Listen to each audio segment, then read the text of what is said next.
The day my grandmother's house was sold, nobody cried. Not my uncle. Not my aunt. Not even my own mother. They stood in Grandma Eleanor's living room arguing over furniture while her funeral flowers were still fresh on the dining table. I was the only person who noticed her favorite rocking chair was still gently swaying. Maybe it was the draft. Or maybe it was my imagination. Either way, I couldn't shake the feeling that Grandma wasn't ready to leave that house. My name is Emily Foster. I'm 31 years old, an elementary school teacher from Asheville, North Carolina. Until last year, I believed every family eventually healed after losing someone they loved. I couldn't have been more wrong. Grandma Eleanor raised me more than my parents ever did. My mother worked double shifts at the hospital. My father disappeared when I was 12. Most afternoons, I came home to Grandma's white farmhouse at the edge of town. She always had fresh bread in the oven, a cup of hot chocolate waiting, and a smile that somehow made every bad day disappear. But there was one room she never let anyone enter. The sewing room. The door sat at the end of the upstairs hallway. Painted white. Always locked. When I was 7, I asked why. She smiled. Some doors protect memories. That answer only made me more curious. Years later, I tried again. She looked at me with unusually serious eyes. Emily, if anyone ever tells you that room doesn't matter, they're lying. I laughed. She didn't. Instead, she reached into her apron pocket and pulled out a tiny brass key. It wasn't shiny. It wasn't expensive, but she held it like it was worth more than the entire house. One day she told me that key would explain everything. Then she slipped it back into her pocket, and never mentioned it again. Life moved on. I graduated college, became a teacher, married, divorced. Through every stage of my life, Grandma stayed exactly the same. Every Sunday afternoon, fresh apple pie, fresh coffee, fresh advice. Sometimes we'd sit on the front porch for hours without saying a word. Silence was easy with Grandma. She had a way of making you feel understood without asking questions. The only thing she never talked about was the sewing room. When she passed away peacefully in her sleep at 86, I thought losing her would be the hardest part. I was wrong. The funeral ended around noon. By 2 o'clock, my Uncle Richard had already called a real estate agent. I don't see the point in letting this place sit empty, he announced while stuffing old photo albums into cardboard boxes. My mother nodded. The taxes alone are ridiculous. Nobody asked what Grandma would have wanted. Nobody even waited a day. I stood in the kitchen staring at the cookie jar Grandma filled every weekend. It was still half full. The smell of cinnamon lingered in the air. Everything felt wrong. Can I keep one thing? I asked quietly. My uncle barely looked up. Take whatever fits in one box. One box. That was apparently the value of 30 years of memories. I carried an old family photograph toward the stairs. Richard stopped me. Upstairs is already cleared. I just want to look around. No reason to. His answer came too quickly. Too firmly. Something about it bothered me. I climbed the stairs anyway. The hallway looked exactly as it always had. Same faded wallpaper. Same grandfather clock. Same locked white door. The sewing room. I walked closer. The brass doorknob was cold beneath my fingers. For reasons I couldn't explain. I whispered, "I'm here, Grandma." Nothing happened. Then footsteps echoed behind me. "Richard, you deaf?" he snapped. I said upstairs is finished. I only wanted one last look. There isn't anything worth seeing. His voice carried something I'd never heard before. Fear. Not anger. Fear. He practically shoved me back toward the staircase. As I reached the bottom step, I glanced over my shoulder. Richard wasn't looking at me anymore. He was staring directly at the sewing room door, like he was making sure it stayed closed. That image stayed with me long after I left. 3 days later, the house officially sold. $84,000. Less than half its value. The buyer was a retired carpenter named Walter Simmons. I never met him. Honestly, I didn't want to. Watching strangers carry Grandma's furniture into moving trucks felt like losing her all over again. So I stayed away. Life returned to normal. Or at least, I pretended it had. School started again. My students filled the classroom with finger paintings and endless questions. For a while, they distracted me.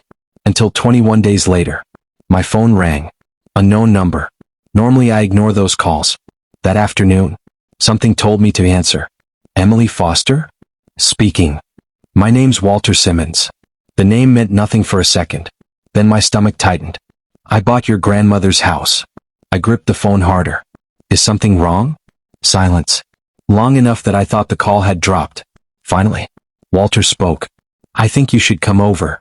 "Why?" "I found a room." My heart skipped. "A room?" "There appears to be a hidden space behind one of the upstairs walls." I stopped breathing.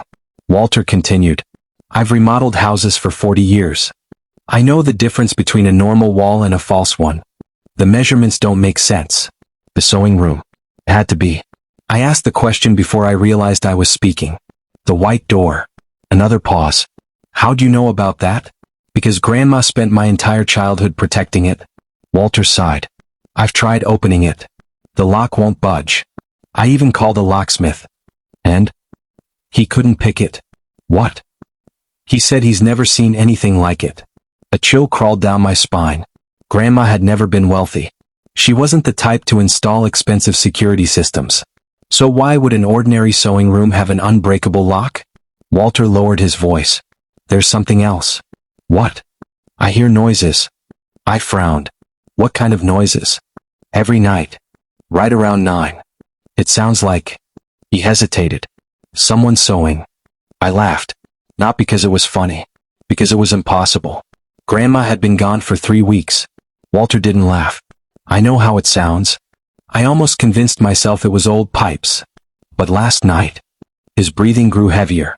"I heard someone humming. The exact lullaby Grandma used to sing while making my Halloween costumes. I felt every hair on my arm stand up." "You're sure?" "I recorded it." My mouth went dry. "I think..." Walter whispered. "Your grandmother wanted someone to find that room." I stared out my classroom window. Children were laughing on the playground. Cars passed outside. Life continued as if nothing had changed. But deep inside, I knew one thing. Grandma had spent decades protecting that room. My uncle had been terrified of it. And now, 3 weeks after the house was sold, a stranger was hearing someone sew behind a locked door. I grabbed my car keys. "I'm coming." Walter answered with only 3 words. "Come before sunset." The line went dead. As I drove toward Grandma's old farmhouse, one question kept repeating in my mind. If the sewing room had been locked for decades, who was sewing inside? The drive to Grandma's farmhouse took 23 minutes. Felt like 3 hours. The closer I got, the heavier my chest became. Walter Simmons was already waiting on the front porch when I pulled into the gravel driveway. He was exactly what I'd imagined. Late 60s. Blue jeans. Gray flannel shirt. Hands rough from decades of carpentry. He looked nervous. "You came. You said there was a hidden room." I wish that was the strangest part. He unlocked the front door. The house still smelled faintly like cinnamon. For one impossible second, I expected Grandma to call from the kitchen and ask if I wanted pie. Instead, silence. Walter led me upstairs. The hallway hadn't changed. Same faded wallpaper. Same old grandfather clock. And at the end, the white door. The sewing room. It looked untouched. Walter pointed to the wall beside it. I removed the baseboards while measuring. He handed me a blueprint he had sketched himself. The outside dimensions of this room should be almost 18 feet. I looked inside the hallway measurements. "But the room behind this door is only 11. He nodded. "There's another 7 feet missing. Hidden behind the wall." I slowly walked toward the door. My fingertips brushed the old brass knob. Still cold. Still locked. Then, I heard it. Very faint. Like metal passing through fabric. A sewing needle. Walter stared at me. "You hear it too?" I nodded without speaking. Neither of us moved. The sound continued for nearly 20 seconds. Then, it stopped. The silence afterward felt even louder. Walter cleared his throat. "The locksmith drilled 3 bits trying to remove this lock. He showed me tiny scratches around the keyhole. It ruined every drill." I frowned. "That's impossible." "I know." He reached into his pocket. "I found something in the attic." He handed me a tiny envelope. On the front, Grandma's handwriting. "For whoever refuses to give up." My hands trembled as I opened it. Inside was a single brass key, smaller than I remembered, along with a folded note. "Emily, if you're standing here, it means the house has already been sold. That's all right. Houses belong to people. Truth belongs to time." I swallowed hard. Walter watched quietly as I continued reading. "The people who wanted this room opened only one kind of door. The one leading to money. They never understood what I was protecting. Use the key. But remember, once the door opens, Your family will never be the same again. The hallway suddenly felt colder. I slid the brass key into the lock. Perfect fit. For the first time in decades. The mechanism turned. Click. Walter stepped back. So it really was yours. I wrapped my hand around the knob. Every childhood memory rushed back at once. Grandma smiling. Grandma sewing. Grandma telling me some memories needed protecting. I slowly pushed the door open. It creaked only an inch. Then another. Warm air drifted out. Not dusty. Not moldy. Warm. As though someone had been inside recently. The room was beautiful. Sunlight spilled across polished hardwood floors. Shelves lined every wall. Hundreds of folded quilts. Each carefully labeled. Each stitched by hand. A vintage Singer sewing machine rested beneath the window. Fresh flowers sat inside a glass vase. Fresh. Walter whispered. I've been living here 3 weeks. Those flowers weren't here yesterday. Neither of us understood what we were seeing. I walked deeper into the room. Everything was spotless. No cobwebs. No decay. It looked frozen in time. On the sewing table rested a leather journal. My name was embossed across the cover. Emily. Inside. Grandma's handwriting. The first page read, Some inherit land. Some inherit money. You inherited the truth. Tears blurred my vision. I turned another page. It contained a family tree. Names. Dates. Birth certificates. Marriage licenses. Old photographs. Every generation of our family. Then, one page stopped me cold. My Uncle Richard. Attached beneath his photograph. A newspaper clipping. Convicted of forgery, charges dismissed after witness disappeared. What? Walter looked over my shoulder. I don't think your family told you about that. No. I kept reading. Grandma had written detailed notes beside every document. Richard had borrowed money for years. Forged signatures. Stolen property from elderly neighbors. Manipulated relatives. Every time.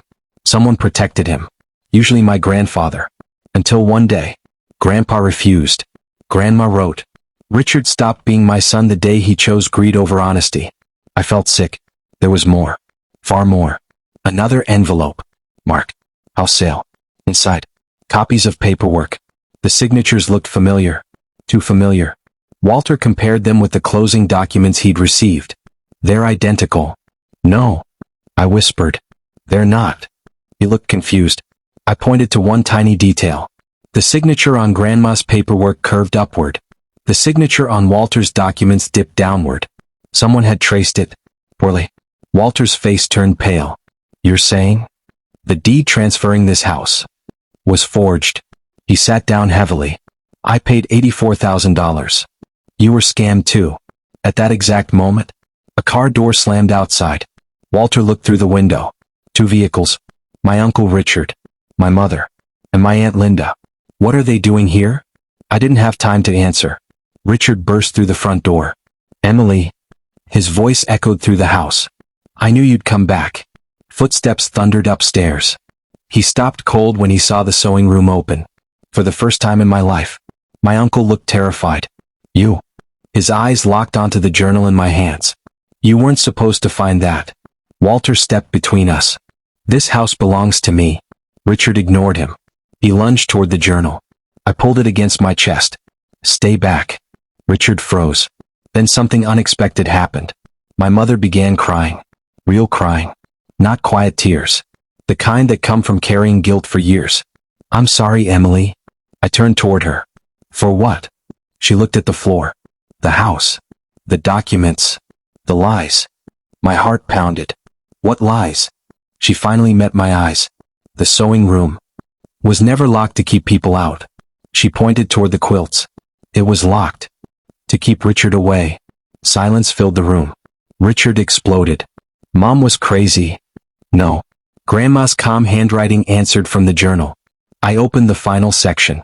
There, taped inside, was a USB flash drive. Alongside another note. If Richard ever opens this room, give this to the police. Walter immediately pulled out his laptop. We inserted the drive. A single video appeared. Recorded 8 years earlier. Grandma sat exactly where the sewing machine still stood. She looked directly into the camera. If you're watching this. Richard finally tried to steal my house. She slowly lifted a folder. Inside are the original deeds. The forged copies. The bank records. And recordings of every conversation. Richard staggered backward. No. Grandma continued. I forgave my son many times. But I will not allow him to steal from the next generation. Walter opened another folder. Audio recordings. Bank transfers. Property records. Everything. Every lie. Every forgery. Every attempt to pressure Grandma into signing the house away before her death. There was enough evidence to destroy him.